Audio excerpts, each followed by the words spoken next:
ஒரு அதிசயத்தின் நாளாக இருக்கிறது.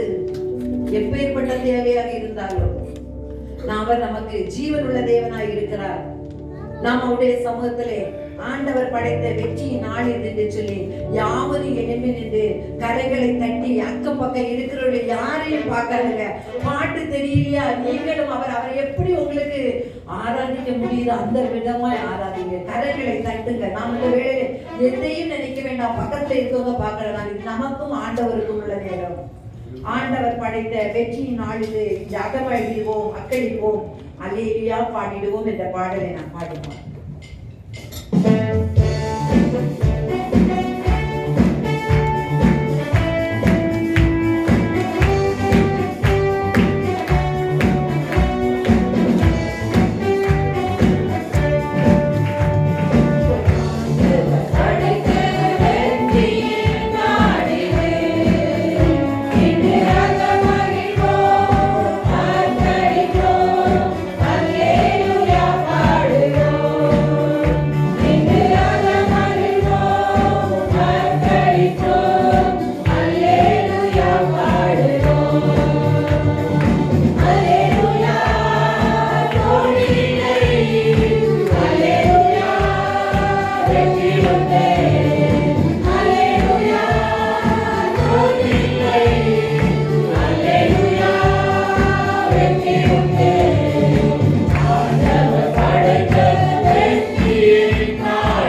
பேரு நமக்கு தோல்வி இல்லை, வெற்றி உண்டு விசுவாசிக்கிறீங்க.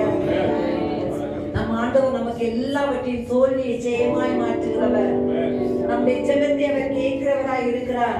நாம் இந்த இடத்துல இருக்கிறது போலதான் ஒரு அடிமை பெண்ணாகி ஆகார். ஆண்டவர் உலகத்தை சிருஷ்டிக்கிறார். எல்லாவற்றையும் சிருஷ்டித்து பேர்கள் சூட்டப்படுகிறது. ஆதாம் ஏவாள் என்ன பெயர் வைத்தார் அதே பெயர் சூட்டப்படுகிறது. ஆனால் நம்முடைய தேவாதி தேவனுக்கு பேர்கள் சூட்டப்படவில்லை. அங்கே இருந்து அங்கலாய்த்தவளாய், தனித்து விடப்பட்டவளாய், என்ன செய்வோம் ஏது செய்வோம் என்று சொல்லி செய்வதறியாது வனாந்திரத்தின் வழியாய் கடந்து வருகிறாள். நாம் அந்த வண்ணமாக இந்த நேரத்தில் வனாந்திர வழியாய், யாரிடம் சொல்ல முடியாத வனாந்திர பாதை. அந்த பாதை உங்கள் பலவீனமாக இருக்கலாம், உங்கள் வேலை இல்லாத தேவையாய் இருக்கலாம், தரித்திரம் என்ற புகையாய் இருக்கலாம். அந்த வனாந்திரத்தின் வழியாய் போகும்போதுதான் அந்த ஆகார் சொல்லுகிறார், நீர் என்னை காண்கிற தேவன், நீர் என்னை காண்கிற தேவன் என்று சொல்லி அவள் அங்க என்ன சொல்றான்னு சொன்னா, தன்னுடைய பிள்ளை அவளுடைய அங்கலாய்ப்பு ஆண்டவர் காண்கிறார். அங்கலாய்த்ததா என்ன செய்வது தெரியவில்லையே என்று சொல்லி வனாந்திரத்தின் வழியை கடந்து வருகிற வேளைதான் ஆண்டவர் அவளை காண்கிறார். அவளை காண்கிறதை அவளும் கண்டு கொள்கிறாள். ஆண்டவர் என்னை காண்கிறார் என்று சொல்லி நாம் இந்த வேளையிலே ஆண்டவர் என்னை காண்கிறார், என்னுடைய எல்லா சூழ்நிலை அவர் காண்கிறார் என்று சொல்லி ஒரே நம்பிக்கையோடு நாம் இருப்போமா என்று சொன்னால், நாமும் அவருக்கு இந்த வேளை நீங்கள் எவ்வளவாய் பெயர் வைக்க சித்தம் கொண்டு விருப்பம் கொண்டிருக்கிறீரோ அந்த ஆகார் நீர் என்னை காண்கிற தேவன் என்று சொல்லி பெயர் பெற்றார். என்னை காண்கிறவை, அப்பொழுது என்னை காண்பவரை நான் இவ்விடத்தை கண்டேன் அல்லவா என்று சொல்லி தன்னோடே பேசின கர்த்தருக்கு என்னை காண்கிற தேவன் என்று சொல்லி பெயரிட்டார். நாம் எவ்வளமா இந்த வேளையில் ஆண்டவருக்கு பெயரிட்டு அழைக்க போகிறோம். அவர் அற்புதம் சொல்கிறான், அது அதிசயம் என்று சொல்லலாம். அவரால் முடியாத காரியம் ஒன்றுமே இல்லை. நாங்கள் இந்த இடத்துல குடும்பமாய் ஜீவிப்போம்னு சொன்னா அவருடைய அதிசயம், அவருடைய அற்புதம் எப்பேற்பட்ட காரியமாக இருக்கலாம். நாங்கள் இந்த கொய் தேசத்தை கடந்து வந்த வேளையிலே என்னுடைய கணவர் இந்த கொய் தேசத்திலே சவுதியில 10 வருடம் இருந்தாங்க. இந்த இடத்துக்கு வேலையை விட்டுக்கிட்டு இங்க வந்துகிட்டு விசா எடுத்து ரெசிடென்ஸ் அடித்து இன்சூரன்ஸ் அடித்துக்கிட்டு போகும்போது எனக்கு பாஸ்போர்ட் அக்காம அடிக்க முடியாதுன்னு சொல்லிட்டு ஹெப்படைட்டிஸ் பி பாசிட்டிவ் சொல்லி பாஸ்போர்ட்ல அடிச்சு தந்துட்டாங்க. நீங்க நம்புவீங்களோ நம்ப மாட்டீங்களோ, அது ஒரு புதன்கிழமை. யாரிடமும் சொல்லவில்லை, என்னுடைய குடும்பத்தினர்களுக்கு மட்டும் தெரியும், என்னுடைய கணவர் அண்ணன் தம்பி மட்டும் தெரியும், யாரிடமும் சொல்லவில்லை. ஆலயத்துக்கு கடந்து சென்றோம். நாங்கள் வீடு மொத்தமாவே எல்லாமே செட் பண்ணிட்டோம். 3 நாளைக்குள்ளே குவைத்தில் இருந்து வெளியே போக வேண்டும். என்ன செய்வது யாரை செய்வது தத்தளித்தோம். என்னுடைய கணவருடைய பாஸ்போர்ட் ஆபீஸ்ல இருக்குது, அவங்களாவே கொண்டு வந்து கூட்டிட்டு போயிருவாங்களாம். யாரும் நம்ப மாட்டீங்க. முழங்கால் படியிட்டு ஆலயத்தில் போய் நின்று கதறினேன். என்னுடைய கண்ணீரை கர்த்தர் கண்டார். 3வது நாளில் என்னுடைய கணவருடைய பாஸ்போர்ட் திரும்பி கிடைத்தது. நடக்காதுன்னு சொல்லிட்டு நீங்க நினைக்கலாம். இன்றைக்கு என் கையில அந்த பாஸ்போர்ட் இருக்கிறது. ரெட் சீல் அடிச்ச பாஸ்போர்ட் என் கையில இருக்குது. கர்த்தருடைய அநாதி தீர்மானத்தின்படிதான் நாங்க அந்த இடத்துல அந்த ஆலயத்திலிருந்து நான் கதறின சத்தத்தின் நிமித்தமா தான் நான் இந்த இடத்துல நாங்கள் குடும்பமாய் வாழ்கிறோம். அவர் அற்புதர், அவர் அதிசயமானவர்.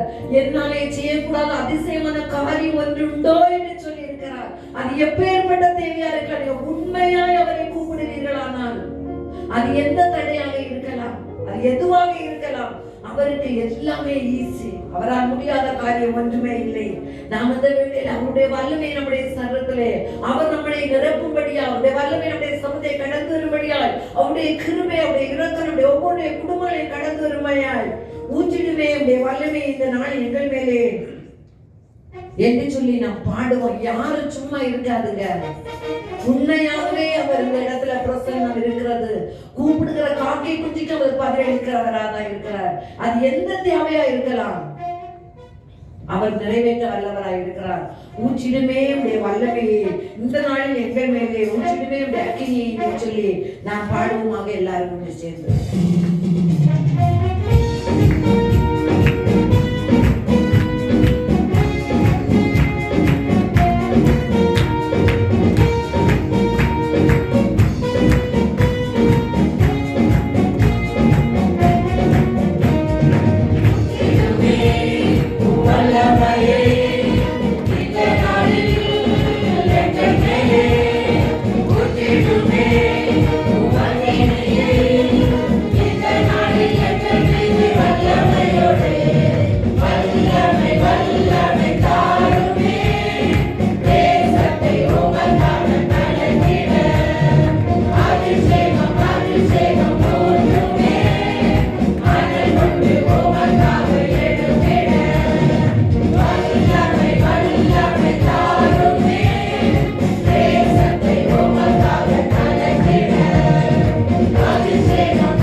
ஒவ்வொருவரும் ஜெபிப்போமாக. அவர் கேள்வியை தரப்படும் என்று சொல்லி இருக்கிறார், தண்ணீரை திறக்கப்படும் என்று சொல்லி இருக்கிறார், கேட்கிறவர் எவனை பெற்றுக் கொள்கிறார் என்று சொல்லி இருக்கிறார். அவருடைய சமூகத்தை ஆராதித்த நாம் உங்களுடைய தேவைகள் எதுவாக இருந்தாலும் சரி, உங்களுடைய பிரச்சனைகள் எதுவாக இருந்தாலும் சரி, அப்பா இந்த தேவையை சந்திங்க, நான் வேலை இல்லாதபடி இருக்கிறேன், வேலையை கட்டளையிட்டு தாங்க என்று சொல்லி அவர் எளியவரை குப்பையிலிருந்து உயர்த்துகிறவராய் இருக்கிறார். அவர் இல்லாதவரை இருக்கிறவர்கள் அழைக்கிறவராய் இருக்கிறார். நாம் அவருடைய பிள்ளைகளாய் இருக்கிறோம். அவருடைய அதிகாரத்தை நமக்கு தந்திருக்கிறார். நாம் ஒவ்வொருவரும் நம்முடைய குடும்பங்களுக்காக நாம் ஜெபிப்போம், நம்முடைய பிள்ளைகளுக்காக நாம் ஜெபிப்போம், நம்முடைய பெற்றோர்களுக்காக நாம் ஜெபிப்போம், நம்முடைய உடன்பிறப்புகளுக்காக ஜெபிப்போம், தனக்கு அருமையானவர்கள் இழந்த கண்ணீரிலே காணப்படுற பிள்ளைகளுக்காக நாம் ஜெபிப்போம், இந்த போய் தேசத்துக்காக ஜெபிப்போம், போய் தேசத்தின் ஆசீர்வாதத்துக்காக ஜெபிப்போம், போய் தேசத்தின் பொருளாதார ஆசீர்வாதத்துக்காக ஜெபிப்போம், போய் தேசத்தின் மக்கள் ரட்சிக்கப்படும்படியாக ஜெபிப்போம். அந்த பிஸ்லிகள் நினைத்தவரை இந்தியா தேசத்திலும் ஒரு வல்லமை வெளிப்பட்டது. இந்த நாளில் அந்த பொய் தேசத்தில் நாம் வாழ்கிறோம். இந்த தேசத்தின் மக்களோட அன்பை கண்டுகொள்ளும்படியாய், அவருடைய ரட்சிப்பின் சந்தோஷத்தை கண்டுகொள்ளும்படியாய் நாம் இந்த தேசத்தின் மக்களுக்காக நாம் ஜெபிப்போம். இந்த வேளையில் எத்தனையோ மக்கள் மருத்துவமனைகளிலே எனக்கு ஒரு அற்புதத்தை தேவன் செய்ய மாட்டாரா என்று சொல்லி எந்த ஒரு உதவி இல்லாதபடி கதறிக்கொண்டிருக்கிற ஆத்துமாக்களை நான் நினைப்போம். நம்முடைய திருச்சபையின் குடும்பங்களை நினைப்போம், நம்முடைய திருச்சபையின் பிள்ளைகளை நினைப்போம், வயோதிகர்களை நினைப்போம், வேலையில்லாத பிள்ளைகளுக்காக ஜெபிப்போம், ரெசிடென்ஸ் ப்ராப்ளத்தில் இருக்கிற பிள்ளைகளுக்காக ஜெபிப்போம், பலவீனத்தோடு காணப்படுற பிள்ளைகளுக்காக நான் ஜெபிப்போம்.